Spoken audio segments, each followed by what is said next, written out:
Thank you. Thanks for having us. So I had three things before we started. One was you said earlier you were going to say why we were doing this thing on Sunday, and you went through all the thing about the dates, and then why you were having us here, and you didn't get to that point. I wanted to point out that we're here because we're the only ones that happen to be in France at the time. So thank you for having us.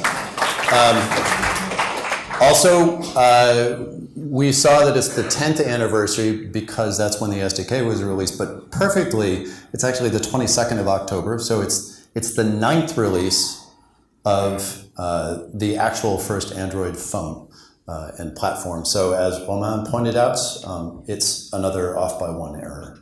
And then finally, I want to point out that yes, we are here. We're very happy to be here. It is a Sunday afternoon. On the other hand, we weren't doing anything anyway. Why are you here? We're just waiting for a train, that's all. But yeah, Chet was very worried. He kept asking me, like, do you think people will come on Sunday? And apparently they did. So thank you.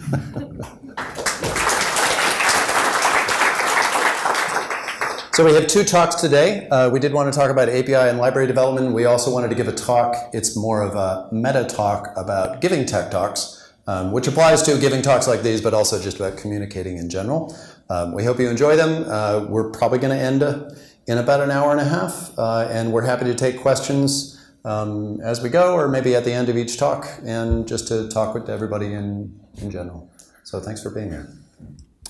So we work on the Android APIs. We work on the framework, the platform, also this stuff called support libraries, but our job in developing this set of APIs and this platform is a bit different than what most developers do in developing applications. Other developers do develop libraries and they run into similar things, and that's why it's probably worth talking about in general. So for example, companies like Square will develop open source libraries. Then it's not about just making their applications work, but it's about making libraries that work for them and then for all of the other developers today, tomorrow, and in the future. Right, so these are the constraints that we run under with Android, and we wanted to go over some of the lessons that we've learned about Android and how these apply to developing libraries in general. The most important thing we want to point out is that when you are designing APIs, it's not about getting that application out the door. It's about designing these things to work forever. And the short version of this talk is do not work on public APIs. Don't do that to yourself. I have always thought, I've been doing API development on Android and in previous companies and lives and platforms for years and years, and I have never looked at one of my APIs and thought, that is perfect. Eventually, I will look at it and see all the problems with it. Knowing what I know now, I would have built it differently. Actually, it's not one of your APIs, it's your API, singular. Chet has been writing the same API over and over again, going from Sun Microsystems to Adobe to Google. So it was an animation framework, and they look very similar. And it's still not right. No, because it wasn't the first time. You didn't change it. Building APIs is about creating future regret. You will design this thing, it will be perfect, knowing what you know today, and 5 years from now, it will be completely wrong because there are other things that you wish you'd known at the time. So one thing to understand is if there's an API you don't like on Android, and I'm sure there's more than one, don't worry, we don't like it either. We agree. So one point is that old APIs never die. In fact, they just never die. Ever. Right, so this is a dashboard taken a month or two ago, which shows pretty good adoption of some of the later platforms here. We have a bunch of people using Lollipop, even Marshmallow, a little bit of Nougat, a bunch of people on KitKat. There are still people on Gingerbread in the world, which means that if we regret an old API enough that we just want to remove it from the platform, all of those poor unfortunate people will break. Right, because we just changed that capability. So we have to keep all of that old stuff running while we're adding all of the new stuff. And sometimes that means that we can't add it in a way that we'd like. Sometimes it means that we have a horrible old API, we have some examples later, that we can't ever get rid of because they're there forever. So here are some of the things that contributed to the dynamic of Android APIs. I like to think when I'm being charitable, I like to think of the Android APIs as having a lot of rough edges because the team ran really, really fast to get the platform out there soon enough that it could be relevant. And they did that. It was amazing. They got it out there, they shipped it, it became a popular platform, and now we have the time and capabilities to fix some of these problems.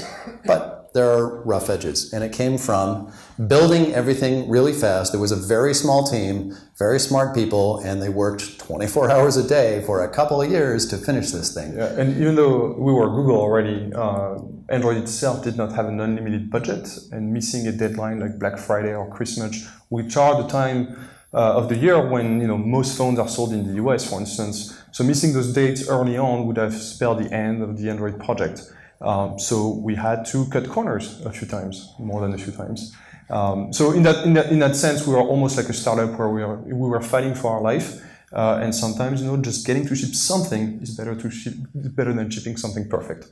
So you build it fast and you ship it as quickly as you can, and then you regret a lot of it. But in the meantime, you built a platform that is successful enough that you are allowed to continue working on it. I have worked on other platforms that were very well architected. Committees of very smart people would sit back. Android isn't? What's your tone? No comment. They would sit back and they would consider, very complex questions of APIs, methods, classes, packages, interactions of modules, all this stuff for a very long time. Eventually the APIs would ship and they would work perfectly well and the user base would be non-existent because by the time they got out there, it was not relevant anymore. Isn't it better to actually get the thing out there, get some adoption, and then fix the problems that you can as time goes on? So now we have the time to fix the problems. But we do have the constraint that we can't delete the APIs, right? So a bunch of the old stuff is still there, and then we have mechanisms to deprecate it and warn you that there's a better way to do this thing, which is as good as we can get because we can't really remove, with the caveat that we'll get to a little bit later. So now, that was back then, and now I believe we are much better about building more robust APIs. We think a little bit more because we have a little bit more time and people and facility to do this. So now we actually have some internal process being a scary word, but we actually have API guidelines, which strangely we didn't have at the beginning. We sort of wrote a lot of APIs without thinking a lot about why and how they should interact and what they should look like. So now there are actually documented API guidelines internally that teams should obey. There's an approval process, so there's a team of people that look through these APIs that are coming in, and there's a pre-submit test. So for instance, the lean pre-submit test will yell at you if you try to add an enum to an API. Yay. Because Android API policies. So something that's very important for us to make sure those APIs are good, we have something called the API console. So it meets weekly. It used to be, we've always had the API console. And I'll talk about how it used to work. But nowadays it meets pretty much weekly. And sometimes that's not even enough, so it happens 2 or 3 times a week, especially towards the end of the release. And what we do, or what they do, because I'm supposed to attend, I rarely go, I'm busy. We look at all the new APIs that have been added to the platform, and we make sure that they are consistent, that they can be understood by someone who's not familiar with the API, that they have documentation, that they follow all the rules. So we have a number of people, and it's a pretty big team, and it's made of a number of engineers. It's not just the Android framework team, it's people from the media team, some app developers. So it's a good mix of everybody who works on Android at Google on the new releases. Now, the way we actually implement that technically, so since day one, since before Android v1, we've always had a file that's called current.txt in the source tree. And every time you add a public API to the platform and you compile Android, you get an error message. Before you can add an API, a public API to Android, you have to run a special make command. So you have to type make update -API. It will update that current.txt file. And we use that for 2 things. First of all, during code reviews, it becomes very obvious what are the new APIs because they show up in that one particular file. And then for the API console, what we can do is generate diffs, and we can look, so we know exactly what new APIs have been added in the current release of Android. And you see that every time we release a new SDK, we have the API diffs, all that stuff comes from the system. And I've never seen a library use a system like this. It might be, it's a bit of a hassle to implement, but I highly recommend it. because it makes it that much harder to add a public API. So you think twice because it's really annoying to type that extra command. And then when you do code review, you have to add the API console to the review. Not everybody has the powers to accept a public API in the platform.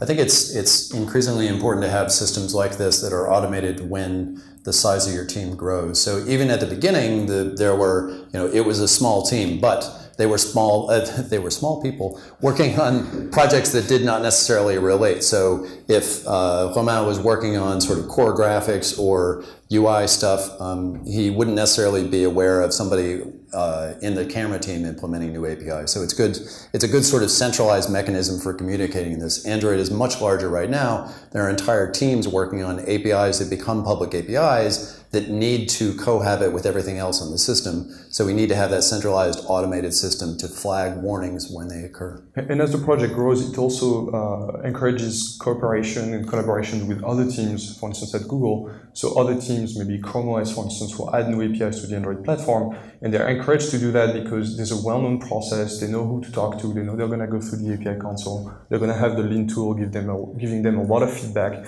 So the onboarding for new developers on the platform is a lot easier than it used to be. So now we have this API council. Actually, we always had the API council, this group of people that would get together right at the end of the release to basically flag the super problematic things that had come into the API, and they would get back to those teams and you'd try to make any fixes that you could right before you ship the product. I should also add something. Chet is not on the API console and he's never been on the API console, so I don't know why he's giving you this talk, because he doesn't know shit about APIs. Wrong. I was on it. I just don't go to the meetings now. Anyway, now they meet much more regularly throughout the entire release so that teams have a much earlier and better chance of fixing any architectural problems and going out with the APIs that actually should be there.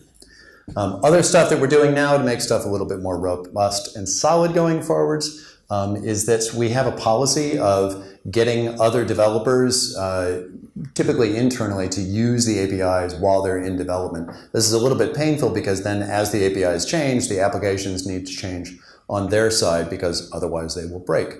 On the other hand, isn't it a good idea to actually have people using your API so that you know that the functionality you're delivering will fulfill particular use cases? They will find things that you did not think of, and they will also find problems with the current implementation. Now, the people working on the APIs are typically domain experts. They know what they're doing, but they may have had a particular thing in mind that doesn't match what some other development team or some specific real-world application needed. And it's really good to get that input early so that you know what to do for the API before it becomes a public API, and then it's too late. And sometimes it doesn't work out that way, maybe because the application is late and they're not going to ship on time. They're not going to use this API. So we have a mechanism to keep the API around without removing all the code, but we're going to talk about that in a little bit.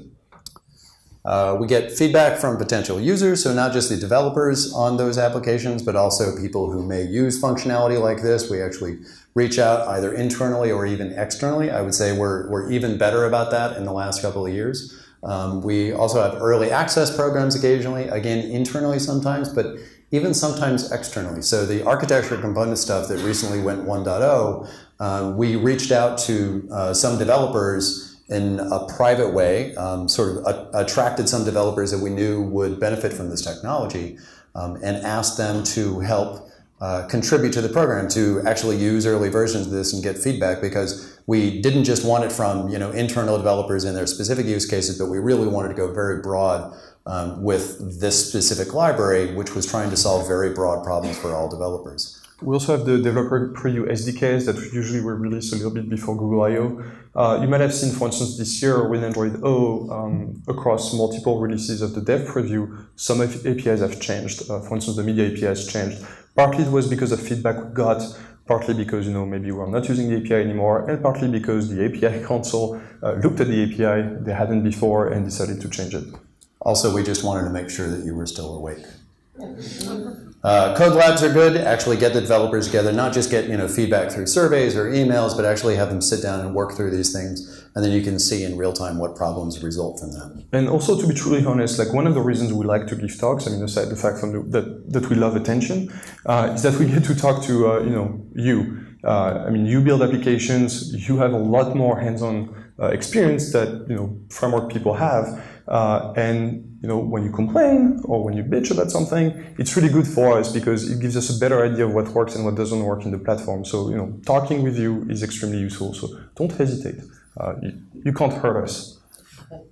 Unless you hit us. Please don't hit us. Yes, I mean, emotionally you can't hurt us. We're dead inside. Well, don't be mean. They're French, of course they're mean. Okay, some random things that relate to API development currently in Android. One is that, I don't know about if you've heard of this new language that we adopted for the platform, Kotlin. So at I.O. this year, in May, we announced that this would be a new official language supported by the platform. A lot of developers were using it already. What we've done is promise to actually make it work better with the tools, provide the support that those developers needed so that we wouldn't break them on every release of Android Studio. The important thing about this specific language is why we chose it. It wasn't that we have this sweetheart relationship with a particular company, or that it was necessarily the best language for all facets and all things that all developers would ever do. But it is. Yeah, sure it is, but that wasn't why we chose it. That had a lot to do with it, but there were a lot of other languages that we could choose. For example, there are other languages that are developed by Google. It's certainly easier to have a lock on where a language will go in the future and to make sure that that's aligned with your interests if your company wrote the language, right? So specifically Go and Dart, we looked at them and interoperability was really difficult between the Java programming language and our own languages, so we decided to not go with them. It made a lot of people sad at Google. So when you think about adopting a language, obviously there's all the the syntax and the semantics and the way the language actually works and how productive you can be as a developer. But for a platform the size of Android, the more important part is all of the libraries and APIs that are developed in the platform itself. So the most important aspect of adopting Kotlin was the excellent integration that it had with the existing platform. Its interoperability with the Java programming language APIs that we had developed meant that we could seamlessly adopt this language, have people use Kotlin or Java programming language, and everything would simply work. And it has other side effects. So internally, for the API console, we have to be even more careful when we look at new APIs because there are some things you can do in a Java API that could be a problem for Kotlin API. The problem, maybe it wouldn't work, or it wouldn't be the best way of building a Kotlin API. So for instance, if we have a Java API that takes a runnable, a single abstract method interface, it should be the last parameter. That way Kotlin can use this with the block syntax. So what we have internally, we've updated our API guidelines, we've updated the lint tool, and we're going to release our Java/Kotlin API guidelines in the wild soonish, so that you can follow them and you can build APIs the way we build them for maximum interop between both. One of my favorite things about the way that we use Java programming language internally is actually in the docs, and it's this little @hide thing that we have. I've worked on many other platforms in the past that had this problem with public APIs where you would need a method that was going to be used internally by some other method in some other class in some other package, and you had to make it public because that is the way the package system works. And the model of exposing these APIs works, at least in Java and other platforms I've used. @hide allows us to get around that so that we can now expose methods that are for use only internally, but they're not actually exposed through the Java doc and you can't build against them. You can still get to them through reflection, and you should not, because we will feel free to change those in the future because they are not part of the public API. And actually, that has happened in the past. When we see applications use some of those private APIs, we might change them just to break the application to teach you a lesson. So you can still call these externally. Again, don't do this, please. However, what that does allow us to do is the facility to remove things from the public API without actually removing them from the platform. So a great example of that is Apache HTTP, which we told people for like 4 years not to use because it was really not the right thing for everybody to be using. And then eventually we simply removed it from the public API. So if you build your application again and you build against that, it will not build because now it's hidden. However, it is still in the binary. We still ship it because we do not want to break your applications. So this is something important about Android. We never break binary compatibility, but we're okay. I mean, we don't like it and we avoid it as much as we can, but we're okay with breaking source compatibility. The other thing that we do with @hide that is useful is we will @hide APIs while we are developing them. Some of the features that we develop are obviously not implementable in the small time frame of a single release or a single dot release. So we may need more time to actually flesh out use cases, people internally using those APIs, or just other ideas that we have internally. And we don't want people using those APIs when they're in the sort of intermediate state. So we'll @hide an API so that we can use it internally or with test applications, and then eventually when we're comfortable with it. And that's sometimes also the result of the feedback from the API console. When an API is deemed to not be ready, we ask the authors to just hide it for the time being. So that was all the stuff that sort of applied specifically to Android. So we wanted to step back a little bit and think about what are tips or takeaways that people could learn for library and API development in general. Again, the world that we come from is developing APIs for Android, but everything that we're saying applies to any library that you are developing either for external consumption or even for internal consumption in your company. So if you're developing a utility library not for use just by you, but also for use by other teams and other applications and other use cases, then you kind of need to know this stuff anyway and abide by some of these rules, because otherwise you will cause pain for your clients. So there is this weird dynamic or conflict between the clients of a library, the people that actually want to use your library, and the people actually developing the library. So the clients always want everything to be more public, and this is for a couple of reasons. They want to call some specific method, like, oh, I really want that thing. I can see you're open source, and I read your source code, and I can see this is how you do the following thing in text view, and I really want access to that thing, so why don't you just make it public for me? Also, they just want to be able to create richer subclasses. So if something is private, then they can't create a subclass and override that functionality and do something different. And in general, they just want everything to be public by default. They want the power to use everything in your library at all times because their use case is known only to them. You didn't generalize it enough for them. Therefore, why don't you just leave all your doors unlocked whenever you go on vacation? That'd be great. On the other hand, yeah, from our point of view, we want everything to be private. We don't want you to call anything, because if you can't call anything, we don't have bugs. It makes our life a lot easier.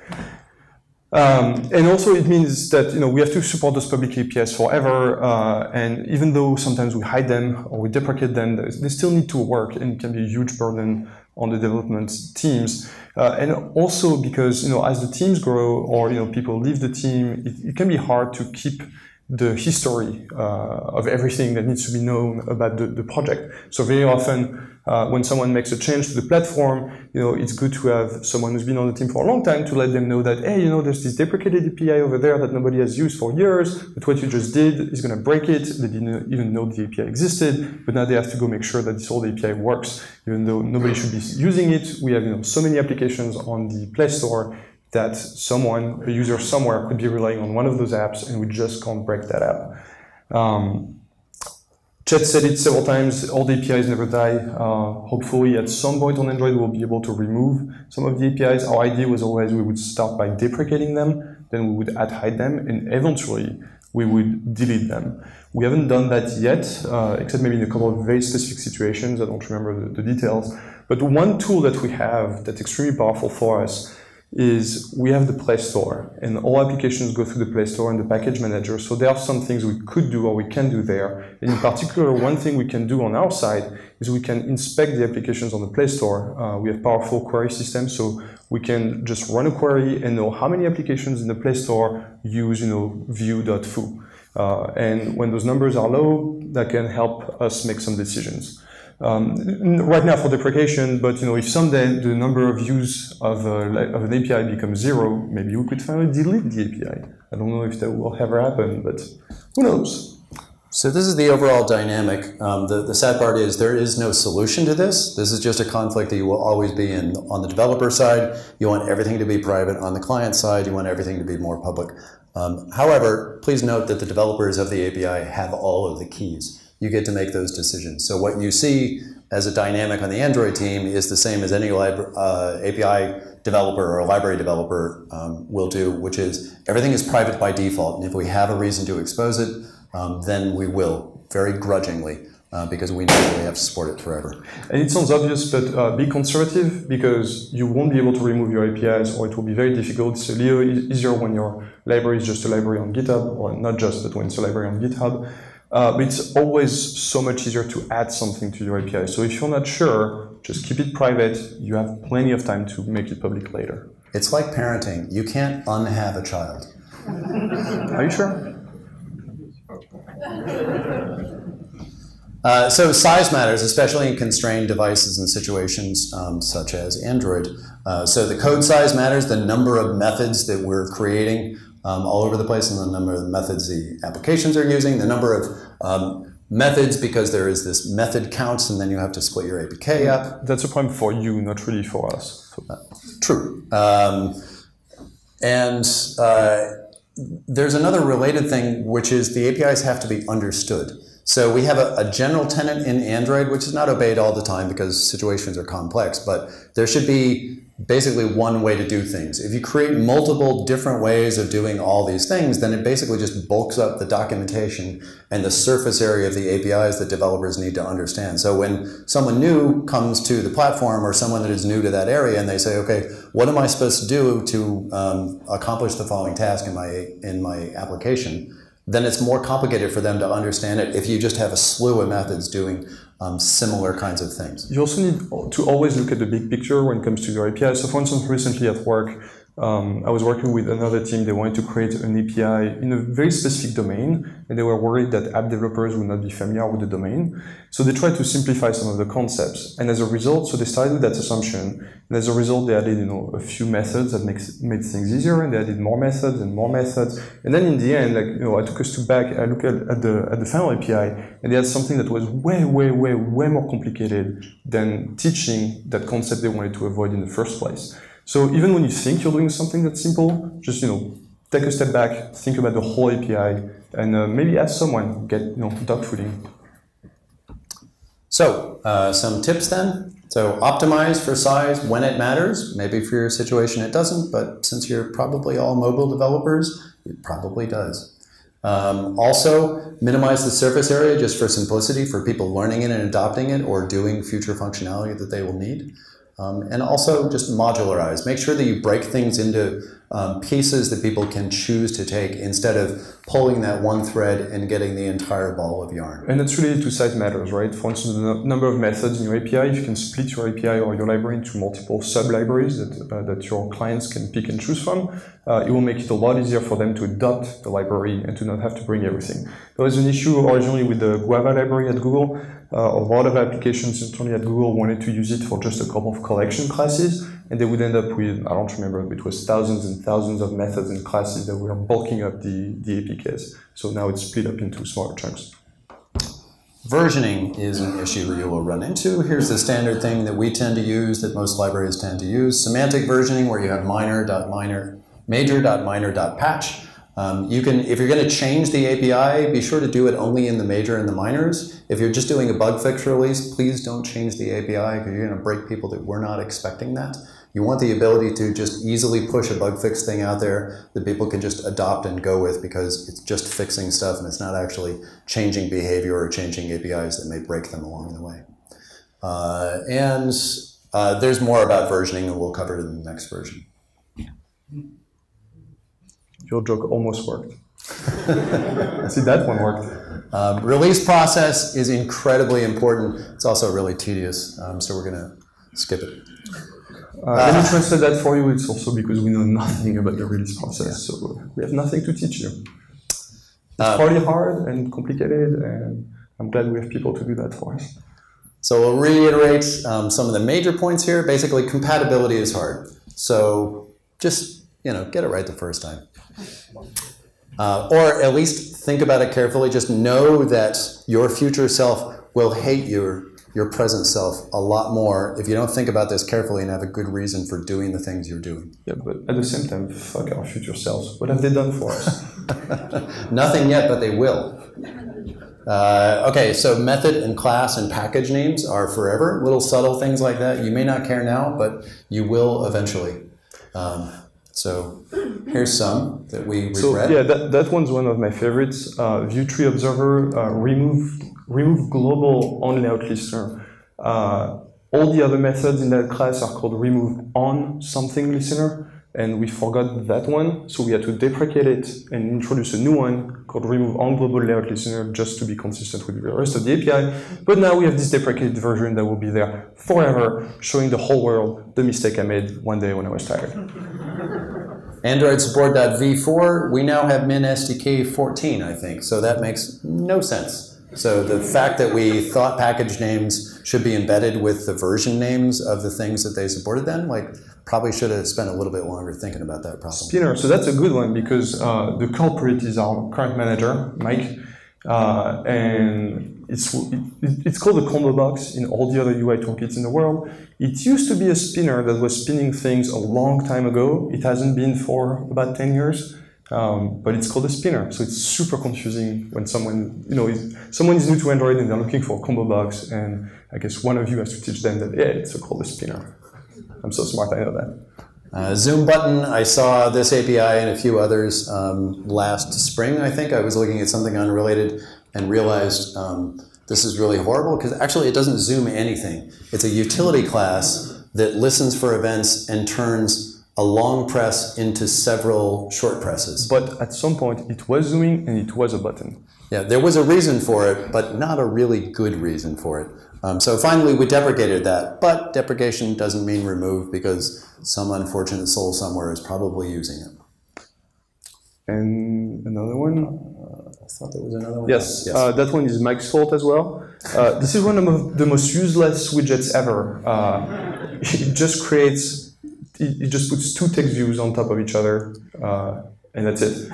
And so it's called two-line list item. It was meant for list view because a lot of lists have 2 lines of text. Apparently, it was really hard for developers to create a linear layout with 2 text views. But it's even better because we were making fun of it, working on the slides. I went to look at the Java doc, and what the Java doc says, you can have 2 text views, one on top of each other, and you can optionally have a third item. So it's not even a 2-line list item; it's more like a 2.5. Kind of list item. Maybe if we had only named it 2, maybe 3. 2-ish. List item. Yeah, 2-ish. Then everything would be fine. Yeah, and those absolute layouts, should we say anything about this? That's Mike's fault too. We should fire that guy. Easy to use, not what we want on the platform. He also created relative layout. We should really fire that guy. Yeah, there's a common theme here. Right. But there's many more. Those are just examples of what can go wrong when you design an API, particularly a large API, and you don't have time to go clean it up before you put it out there. So some of the things that you can do to prevent some of those problems, at least, do the dog fooding. And we draw a distinction between dog fooding and crowd fooding. So dog fooding is what we think of internally as people inside the company or inside of your team or internal to your project somehow testing out the early APIs with their applications with real use cases with demos, see how they work, give you feedback, and they're willing to recompile as you change the APIs to suit that feedback. As opposed to crowd fooding, where you're going to send out an early version of a library, people are going to play with it, and maybe they build an application and they put it somewhere, and now when you change it, you're going to break them. Right, so it's a little bit easier to control stuff on the inside. So dog fooding is very powerful. Crowd fooding gets a little bit scary unless you're doing it in a very focused, early access program. We will break you. Don't ship your app. Just be very careful with the external use of that. Test your APIs. It seems fairly important in a non-public way. Basically, have the ability to interact with these people in a way where you can kind of guarantee that they're not going to do something that really paints you into a corner. Chet is not talking about unit testing. I don't talk about that. So that's all the ideas that we had. We're happy to take questions here a little bit before we go into the next talk. We'll have a break before the next talk. We will have a break. Are we having a break? Yes, we're having a break. Yes, question. We're having a break.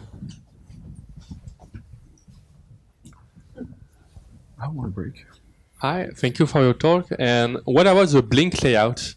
Oh, the Blink layout. So Blink is not a public API because it doesn't show up anywhere in the documentation. Well, it does, but then it turns off, and then it turns on, and it turns off. No, so Blink is because, I don't know, I was pretty fed up with whatever I was doing that day, and I wanted to add that, so it's there. But don't use it, it's not a public API. Also, it blinks, so don't use it.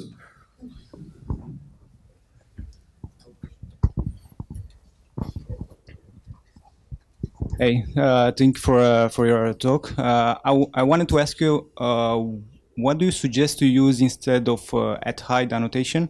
Because I would love to use something like that in my APIs in order to have something public only inside my package. I know this is possible right now in Kotlin, but I don't know if it's possible in Java right now. So what to use instead of @hide? Yes, so the way @hide works is very specific to Android. What we do is we generate a special jar file that actually doesn't have any implementation, just there so that you can compile against it. I don't know, it would probably involve an annotation processor and some bytecode manipulation. Yeah, this is what I thought. Yeah, I don't know. It's probably possible. If you do something, let me know. I'd love to take a look at it. Okay, for sure. Thanks. Yes. How do you choose where to put the line between what is going to be public and what's going to be private in your API? How do you choose this point? What makes the decision? How do we choose what goes into public and what stays private? Very carefully. We basically only make things public if there's a really good reason for it to be, and everything else should be private. Right? And sometimes that changes often that changes over time. Application developers will come to us saying they need the following thing. They know that it's in there. They've been using a nasty reflection hack. Wouldn't it be nice if we had a facility like that was public instead? And if they can justify that, and if there's not a way for them to accomplish that through the existing mechanisms, then over time those things may become public, either in the current form or in a new form that we think is a better API than the original hidden one. But that's a good question because given the development cycles we have, so currently an Android release is about 1 year, we have to try to anticipate the needs of applications. It's extremely difficult. We often get it wrong. So yeah, I wish I had an answer for you, but I don't. We're just good at it, obviously, with the example we showed you. Fortunately, API development is really hard, which is why we have jobs. Otherwise, I'd be working in the bistro across the street. Yes? So it might be a dumb question, but is there a process to propose new APIs, or because there is sometimes I'm limited with what I want to do with Android and the public API. So is there a process to propose new public APIs? You can file a bug and hope we're going to see it, or you can talk to us and we'll listen. But we do not have a public way, like an official process to ask for APIs. And actually, even internally, we don't have a process for that. It's mostly app developers asking us for something, and if we decide that it's going to be useful to more than one application, or that it's not too specific, we'll add it. So the process is file a bug. Like there's a feature request item or something. The trick is many bugs and features are filed, so we may not see that. So go ahead and file it anyway, because then it is there and somebody might see it. If you can also get that information to someone that works on that part of the product, then it will have a better chance of seeing the light of day. But just to be clear, we are very hesitant to add public APIs. So even internally, we get a lot of requests from many app developers at Google, for instance. I used to get a lot from Chrome because they wanted a lot of stuff from graphics. And unless we are convinced it's going to be useful to more than just their project, there's very little chances that we're going to even consider adding the API.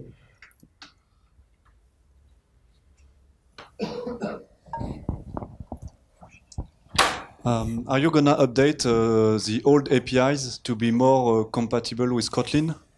Are we going to update the old APIs to be more compatible with Kotlin? We probably won't change the framework itself. One of the things we're considering is creating extension libraries for Kotlin. And by extension, it could be just extension methods or maybe wrappers for old APIs to make them better or to make them more consistent with existing APIs we have today. So we haven't decided yet what we're going to do, how we're going to do it, but we have our best man on it. So Jack Wharton, I'm going to ask him to do that. That sounds hard. Jack can do it. Right, I think we wound up. No, one more. Two more. Yeah, hi. I had a question, like in respect to when you're using a jar, let's say in a Java server application, and then you want to use that jar also, like or a sub part of it in your Android application. Are there some kind of best practices that you would recommend? Ooh, That's question. One question, and because I've been facing a problem when it comes specifically. So one concrete example is the logging API. So I use like SLF4J, for example, in my server application. Now the fact is when I'll be importing my application into Android, I have to use a log API. And unfortunately, my jars have already been using the ones from SLF4J, so I had to introduce my own abstraction for logging, which is a good thing, but do you have any recommendations how to go or work around that? Best software does that make sense? By just adding another layer of abstraction on top. Well, yeah, I mean, unfortunately, yes, that is kind of it's an appropriate that was like solution that's the best way I could find how to do it. But I was just wondering, what were your thoughts about like reusing jars across Android and server applications? I mean, we do that a lot ourselves. If you look at, so in the Android source tree, we have a folder called external. It contains all of our external dependencies, and we use hundreds of libraries, both native and Java, that are common. We might have logging libraries too in there. So this is definitely something we do as well, and I'm pretty sure the way we use them most of the time is we end up with abstractions to make sure they work well on our platform.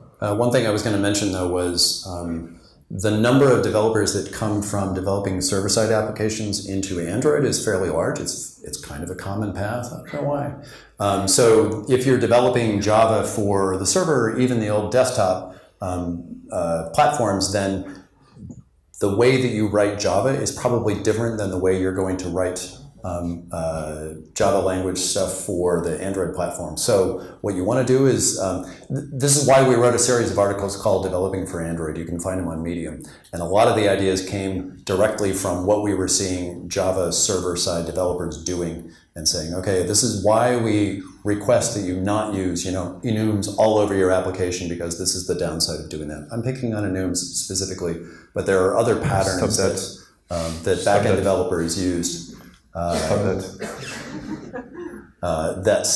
really don't work well in Android when you have constrained memory and performance situations. So check out those articles in general, and that may tell you things that you may want to change as you're bringing that jar file over. But otherwise, in theory, sure, it's that mechanism works fairly well. You just want to make sure that you're not bloating the applications or making them run in a non-performant. But speaking of jars and dependencies, make sure that if you take on a dependency, you do not expose the APIs of that library through your APIs, because then you're going to be stuck with someone else's APIs. And if they change them, then it's going to be really difficult for you.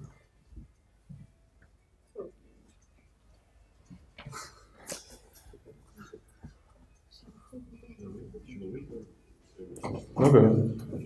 So, you guys just added Kotlin in Iowa last year, so it's being adopted by the official language is Java 7, so OpenJDK. There's some Java 8 compatibility added. There was the attempt to push Jack and Jill on the build system, then to go back.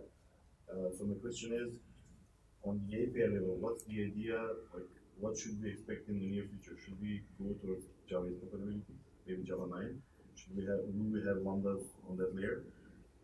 Should we expect that Kotlin will take over? Should we expect maybe a third language to be added to the stack?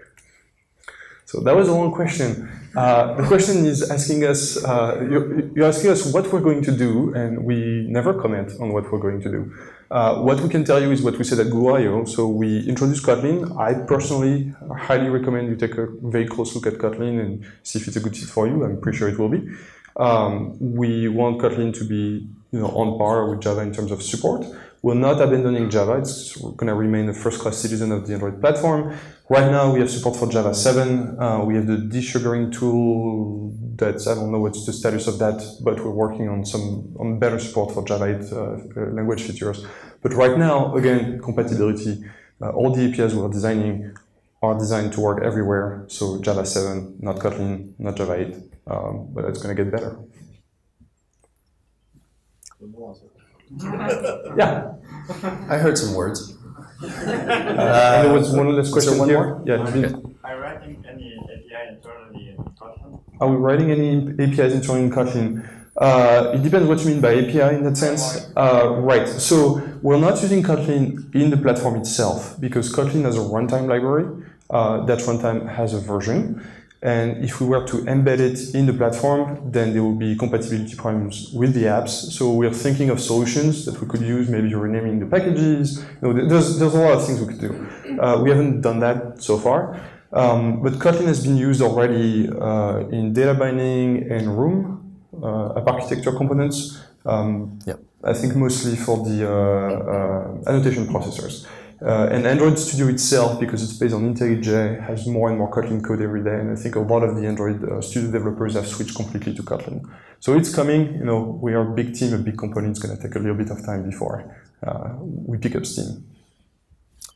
So why don't we take a 5-minute cinq minutes, and we'll go into the next talk. Thank you.